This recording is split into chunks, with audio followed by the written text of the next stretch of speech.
믿을 수 없는 일이 벌어졌습니다. 일본 유력 신문사의 간판 논설위원이 한국 땅을 밟은 지 단 며칠 만에 신문사에 사직서를 내고 무릎을 꿇었습니다. 20년간 한국은 과장된 피해자일 뿐이라고 칼럼을 써오던 그녀가 글을 찢고 기록을 버리고 진실 앞에 오열한 이유. 도대체 그녀는 한국에서 무엇을 본 걸까요? 영상 시작 전에 잠깐 구독과 좋아요, 그리고 여러분의 따뜻한 댓글은 감동 스케치북에 큰 힘이 됩니다. 안녕하세요. 저는 하시모토 유리코 요도미 신문의 논설위원이죠. 20년 넘게 한일 관계와 역사를 주제로 칼럼을 써왔어요. 제 글은 항상 분명한 주장을 담고 있습니다. 독도는 일본 땅이고 위안부는 자발적이었다는 시각이죠. 한국 언론에선 제 이름을 악랄하게 비난하지만 일본에선 오히려 의견을 내는 용기 있는 언론인으로 존경받고 있어요. 그런 제게 신문사에서 뜻밖의 제안이 들어왔습니다. 한일 청소년 저널리즘 교류 프로그램의 공식 논설위원 대표로 학생들과 함께 한국을 방문하라는 거였죠. 처음엔 거절하려 했어요. 하지만 곧 생각이 바뀌었습니다. 한국의 실상을 직접 보고 더 강력한 비판 자료를 쌓을 수 있는 기회라고 여겼거든요. 이 기회는 제 커리어에 또 하나의 발자국을 남길 수 있을 테니까요. 더 날카로운 펜촉으로 돌아올 자신이 있었습니다. 회의실에서 프로그램에 참여할 학생들을 처음 만났어요. 그 중에 눈에 띄는 아이가 있었죠. 아야라는 17세 여고생이었습니다. 하시모토 선생님, 저는 선생님의 글을 다 읽어봤어요. 아야가 공손하게 인사하며 말했어요. 하지만 그 눈빛엔 뭔가 도전적인 기색이 느껴졌습니다. 그래, 어떻게 생각했니? 제가 자신감 있게 물었죠. 글쎄요. 좀 더 다양한 관점이 필요하지 않을까 생각했어요. 아야의 대답에 회의실이 잠시 조용해졌습니다. 속으로는 불편했지만 표정 관리를 했어요. 제 글에 대해 이런 반응은 처음이 아니었으니까요. 그때 문득 오래전 기억이 스쳐 지나갔습니다. 제1한국인 친구가 제 칼럼 때문에 자살했다는 소문을 들었던 날의 기억이었죠. 그 기억을 곧바로 떨쳐냈어요. 감정에 휘둘리는 건 객관적인 보도를 하는 저널리스트로서 있을 수 없는 일이었습니다. 그래, 직접 가보면 알게 되겠지. 제가 자신감 있게 말했어요. 한국에 가면 모든 것이 분명해질 거라 확신했죠. 이 여정이 단순한 보도 취재가 아닌 제 내면의 변화로 이어질 거라곤 그때의 저는 전혀 상상도 못했습니다. 인천공항에 도착하자마자 저는 감각이 예민해졌어요. 한국의 모든 결함을 찾아내려는 듯 날카롭게 주변을 살폈습니다. 하지만 제 예상과 달리 공항은 놀라울 정도로 체계적이었죠. 일본어 안내가 곳곳에 완벽히 구현되어 있었고 입국 심사는 도쿄보다 더 효율적이었어요. 유리코 선생님, 저기 보세요. 안내 로봇이 5개 언어로 대응해요. 한 학생이 감탄하며 말했습니다. 저는 무덤덤한 표정을 유지하려 애썼어요. 대외적으로 보여주기 위한 것일 뿐이야 라고 말했지만 내심 놀라움을 감출 수 없었습니다. 공항철도를 탑승하는 동안에도 첨단 시스템과 질서 있는 시민의식이 계속 눈에 들어왔어요. 이건 제가 알던 한국의 모습이 아니었죠. 선생님, 이 공공화장실 너무 깨끗해요. 비데도 있고 휴지도 넉넉하게 비치되어 있어요. 한 여학생이 화장실에서 돌아와 말했습니다. 속으로 당황했어요. 일본의 화장실은 청결하다고 자부했지만 여전히 화장지 비치가 안 된 곳이 많고 비데 설치율도 낮다는 걸 부정할 수 없었거든요. 일본 관광객들도 그런데요. 최근 오사카 엑스포에서 20억 원 들인 올젠더 화장실은 색만 화려하고 남녀 구분이 없어 여성들이 불편하다는 비판이 많은 반면 한국은 성별 구분이 명확하고 비데 시설도 좋다고 평가받는데요. 다른 학생이 말을 보탰습니다. 제 얼굴이 굳어버렸어요. 그동안 칼럼에서 일본의 우수성만 강조했던 기억이 떠올랐기 때문이죠. 머릿속으로는 변명을 준비하고 있었어요. 이건 분명 외국인을 위한 특별한 코스일 뿐 진짜 한국의 모습은 아닐 거라고요. 이건 마치 외국 손님 앞에만 치장한 응접실 같아. 진짜는 아직 안 보여줬을 뿐이야. 제가 단호하게 말했습니다. 그런데 그때 아야가 조용히 제 옆으로 다가와 물었어요. 기자란 보여지는 것도 기록하는 사람이잖아요. 선생님은 왜 자꾸 안 보려 하세요? 그 말에 순간 말문이 막혔습니다. 20년 동안 써온 제 글들이 과연 보여진 것을 기록한 것이었는지 의문이 들었어요. 철도 로비에서 잠시 쉬는 동안 한국의 무역기술 관련 브로셔를 들여다보던 아야가 중얼거렸습니다. 이런 기술들이 우리가 규제했던 것 아닌가요? 저는 속으로 당황했지만 겉으로는 차분한 척했어요. 그렇게 단순하게 볼 문제가 아니야 라고 답했지만 제 목소리에 확신이 없었죠. 호텔로 이동하는 버스 안에서 아야가 다시 말을 걸었어요. 기록은 팩트부터 시작하는 거라고 배우지 않았어요? 그 말에 제 안에서 뭔가 흔들리기 시작했습니다. 팩트와 의도된 기사 사이의 간극이 처음으로 제 의식 속에 파고들었어요. 창밖으로 보이는 서울의 밤거리는 제가 글에서 묘사했던 것과는 너무나 달랐습니다. 깨끗하고 활기차고 세련된 모습이었죠. 이제 막 시작된 이 여정에서 이미 저는 혼란스러웠어요. 제가 그토록 확신했던 한국의 모습이 제 눈앞에서 무너지고 있었으니까요. 서대문형무소 역사관 앞에 서자 제 마음은 이미 방어적이었어요. 이곳은 분명 감정에 호소하는 피해자 중심 전시장일 것이라 단정했습니다. 입장하며 메모장을 꺼내 들었죠. 또 하나의 비판적 칼럼을 위한 자료 수집이 목적이었으니까요. 그런데 첫 번째 전시실에서 제 발걸음이 멈췄습니다. 일본어로 작성된 고문 매뉴얼이 눈앞에 있었어요. 일본 제국형무소 특별 지침서. 그 문서는 분명히 일본 관리가 작성한 것이었습니다. 거부할 수 없는 증거였죠. 조선인 독립운동가들에 대한 처벌 지침 원문과 고문 장비가 차례로 나타났어요. 사진 증거들은 더 충격적이었습니다. 학생들은 모두 말없이 전시물을 바라봤어요. 평소 조용했던 한 학생이 떨리는 목소리로 물었습니다. 선생님, 이게 진짜인가요? 대답하지 못한 채 숨을 삼켰어요. 이건 조작될 수 없는 증거였습니다. 일본 관리들의 서명과 관인이 선명했으니까요. 이분들, 우리랑 나이도 비슷했네요. 또 다른 학생이 희미하게 말했어요. 그 순간 전시장이 조용해졌습니다. 고작 10대 소녀들이 겪어야 했던 고문과 죽음, 그건 더 이상 먼 역사가 아니었어요. 벽에 붙은 일본 공문서 원본을 보는 순간 온몸이 얼어붙는 느낌이었죠. 제가 쓴 칼럼이 떠올랐습니다. 왜곡된 감성 콘텐츠에 불과하다, 그렇게 썼던 제 글이 이제는 부끄러움으로 다가왔어요. 한 학생이 몰래 휴대폰으로 영상을 찍고 있었습니다. 이건 일본 독자들도 알아야 해요. 그 말에 가슴이 아팠어요. 20년간 저는 무엇을 위해 글을 써왔던 걸까요? 이 명백한 증거들 앞에서 제 신념은 처음으로 흔들렸습니다. 진실이 이렇게 적나라하게 드러났는데 더는 외면할 수 없는 거 아닐까요? 아야가 조용히 물었어요. 그 질문은 제 심장을 관통했습니다. 머릿속에 있던 20년의 글줄들이 갑자기 흐릿해지는 느낌이었어요. 형무소를 나오면서 제 발걸음은 무거웠습니다. 입안은 쓰고 머릿속은 혼란스러웠죠. 지금까지 제가 쓴 모든 글이 거짓 위에 세워진 것은 아니었을까요? 버스로 돌아가는 길, 저는 처음으로 스스로에게 물었어요. 내가 쓴 것은 진실이었을까? 아니면 내가 보고 싶었던 진실의 모양이었을까? 다음 일정은 독도 체험 전시관 방문이었어요. 저는 이미 마음의 준비를 했습니다. 독도 혹은 우리가 다케시마라 부르는 그 섬은 당연히 일본 땅이라는 확신이 있었으니까요. 전시관에 들어서는 순간 큰 소리로 말했죠. 여러분, 객관적 시각을 잃지 말아요. 이건 한국 측 주장일 뿐이니까. 하지만 곧 제 목소리는 작아졌습니다. 입체 영상과 위성자료 실측 지도가 차례로 눈앞에 펼쳐졌어요. 더 충격적인 건 고대 일본 문헌까지 전시되어 있다는 사실이었죠. 메이지 시대 이전의 일본 지도들은 모두 그 섬을 조선의 영토로 표기하고 있었습니다. 학생들은 자료들을 꼼꼼히 살펴보며 놀라움을 감추지 못했어요. 한 학생이 작은 목소리로 물었습니다. 우리는 왜 이걸 학교에서 배운 적이 없을까요? 저는 그 질문에 답하지 못했어요. 다만 고개를 돌려버렸죠. 어떤 말도 변명처럼 들릴 것 같았습니다. 독도 관련 일본 측 주장에 사용됐던 지도를 보고 있는데 조작된 축척 오류 표시가 눈에 들어왔어요. 그 순간 제 내면에서 뭔가 무너지는 소리가 들리는 듯했습니다. 실측 영상 속에서 한국해양연구원이 외신 기자에게 말하고 있었죠. 국제법상 명확한 한국 영토입니다. 아야가 조용히 제 옆으로 다가와 속삭였어요. 이건 지식 문제가 아니라 양심 문제 같아요. 그 말이 제 가슴을 찔렀습니다. 제가 쓴 수많은 칼럼들이 단순한 무지가 아닌 의도적 외면이었던 건 아닐까요? 학생 중 한 명이 흥미로운 정보를 공유했어요. 넷플릭스에서도 한글 자막의 독도를 일본어로 잘못 썼다가 한국에서 항의하자 몇 시간 만에 바로 독도로 고쳤대요. 저는 처음으로 외신 보도 속 전달자로서의 한국을 떠올렸습니다. 그들은 단순히 항의한 게 아니라 팩트를 전달한 거였어요. 우리가 믿어온 건 진실이 아니라 진실처럼 보이길 원한 이야기였던 걸지도 모르겠네요. 한 학생의 말에 모두가 침묵했습니다. 저는 그때 처음으로 스스로에게 의심이라는 질문을 던졌어요. 내가 20년간 써온 글들은 진정 객관적 사실이었을까? 전시관을 나오는 길에 마주한 바다 사진 앞에서 멈췄습니다. 푸른 물결 위로 떠 있는 작은 섬, 그곳은 누구의 땅일까요? 이제 그 질문은 단순한 영토 문제가 아니었어요. 제 양심과 정직함에 관한 물음이 되어버렸습니다. 버스에 오르며 깨달았죠. 확신은 때론 가장 무서운 눈가림이 될 수 있다는 것을요. 기자단의 다음 방문지는 평화의 소녀상이었어요. 버스에서 내리는 순간부터 제 가슴은 무겁게 내려앉았습니다. 위안부 문제에 대해 과장된 역사라고 기술했던 제 칼럼이 하나둘 떠올랐죠. 그 확신에 찬 문장들이 이제는 부끄러움으로 다가왔어요. 소녀상 앞에 도착했을 때 저는 그저 조용히 서 있을 수밖에 없었습니다. 무엇을 말해야 할지 알 수 없었으니까요.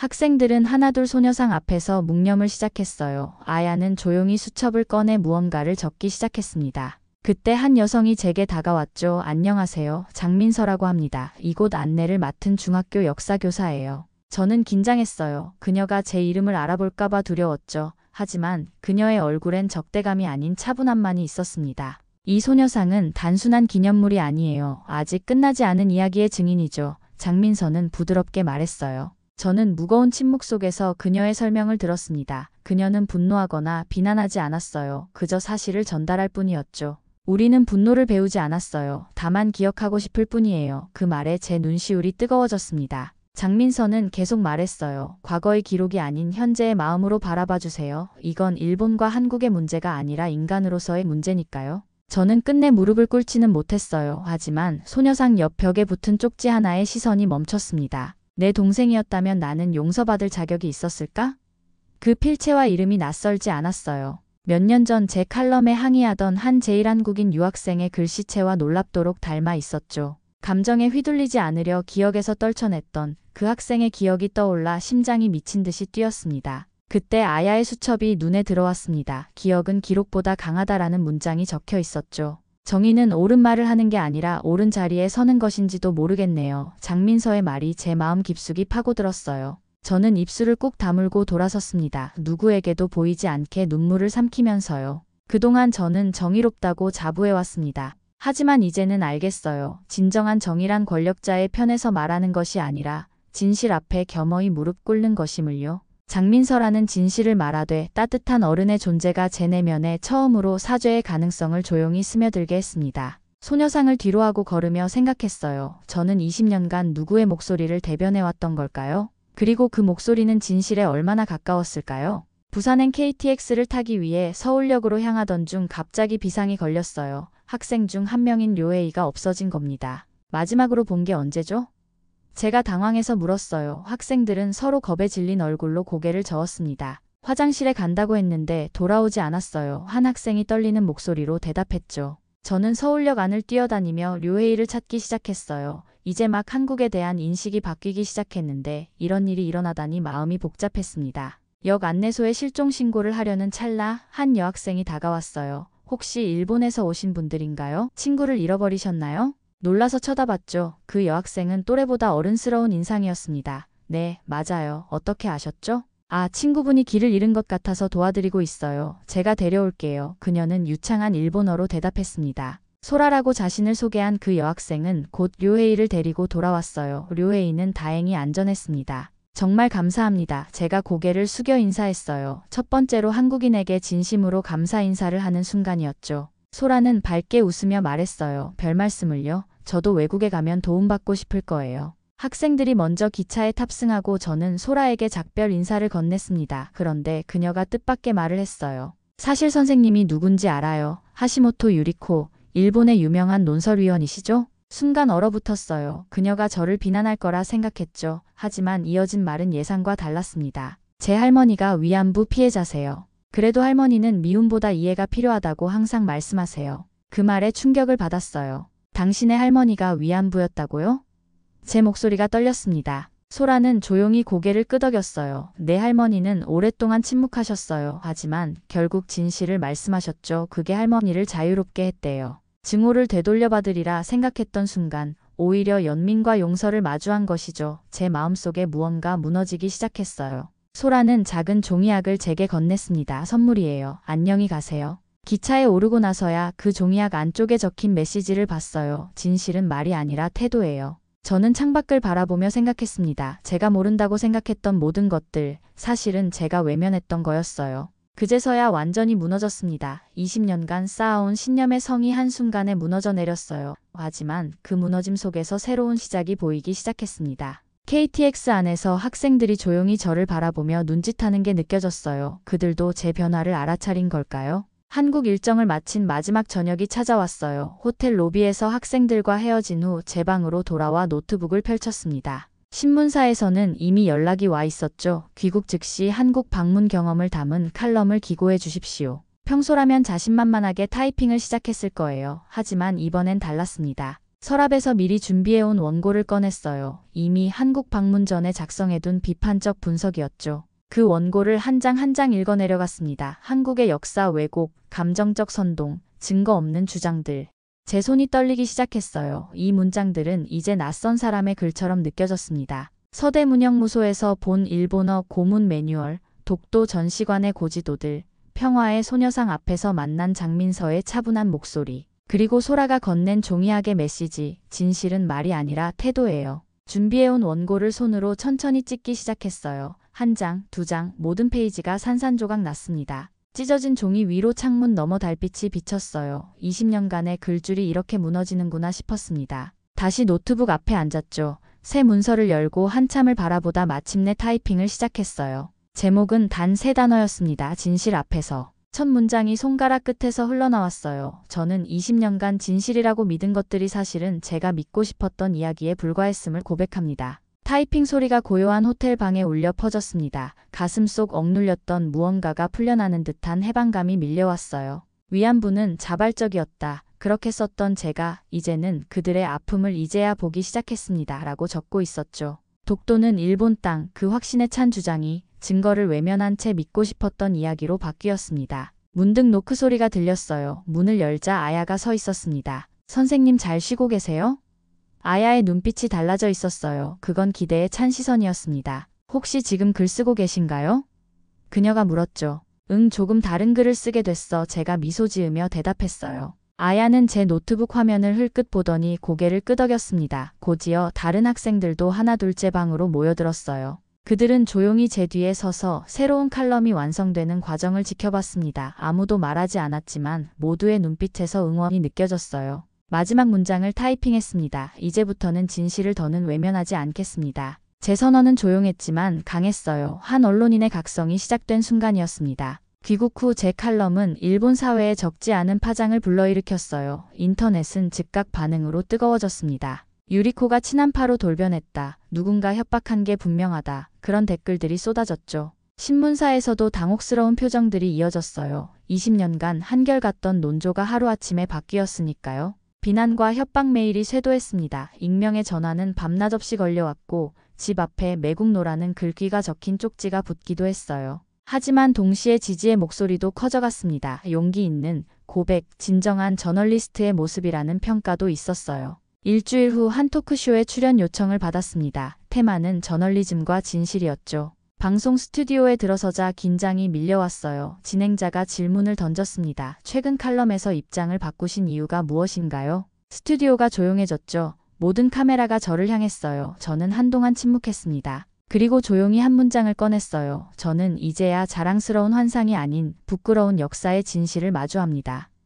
그 한마디로 충분했습니다. 더 이상의 설명이 필요 없었어요. 진행자도 후속 질문을 던지지 않았죠. 모래성처럼 무너져 내리는 신념 속에서 부끄러움과 해방감이 동시에 밀려왔습니다. 진실 앞에서 무릎 꿇는 순간 역설적으로 영혼이 자유로워지는 것을 느꼈습니다.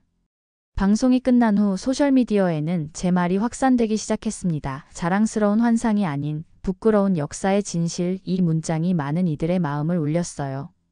집으로 돌아와 종이학을 건네준 소라에게 감사 편지를 쓰기 시작했습니다. 처음에는 공식적인 문구로 시작했지만 곧 진심이 흘러나왔어요. 당신의 할머니께 전해주세요. 이제야 당신의 목소리를 듣기 시작했다고요. 늦었지만 진심으로 미안하다고요. 펜을 들고 있는 제 손이 떨렸습니다. 눈물이 한 방울 두 방울 편지지 위로 떨어졌어요. 종이학에 적힌 메시지처럼 진실은 정말 말이 아니라 태도였습니다. 그 진실 앞에서 제가 할 수 있는 일은 무릎 꿇는 것뿐이었어요. 무언가 뜨거운 것이 가슴속에서 올라왔습니다. 그건 후회가 아니었어요. 비로소 진실과 마주한 인간의 오열이었죠. 창밖을 바라봤습니다. 도쿄의 밤하늘은 서울과 다르지 않았어요. 같은 별들이 빛나고 있었죠. 편지의 마지막 문장을 적었습니다. 진실은 저를 구했습니다. 눈물을 닦으며 생각했어요. 진실 앞에 무릎 꿇는 건 약한 자가 아니라 변화할 수 있는 사람의 특권이니까요. 저는 이제 사직서를 내고 제 눈으로 세상을 직접 보는 여행을 택했어요. 새로운 여정이 시작되었죠. 그동안 잘못된 정보와 왜곡된 시각으로 글을 써왔던 제게는 쉽지 않은 길이지만 처음으로 진정한 자유를 느낍니다.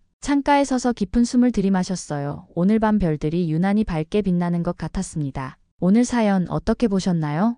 20년간 기록을 외치던 한 사람이 결국 진실 앞에 무릎 꿇었습니다. 누군가의 용기는 때로는 한 민족보다 더 강한 메시지를 남깁니다. 여러분은 어떻게 생각하시나요? 비슷한 경험이나 생각이 있다면 댓글로 함께 나눠주세요. 구독과 좋아요, 그리고 여러분의 따뜻한 댓글은 감동 스케치북에 큰 힘이 됩니다.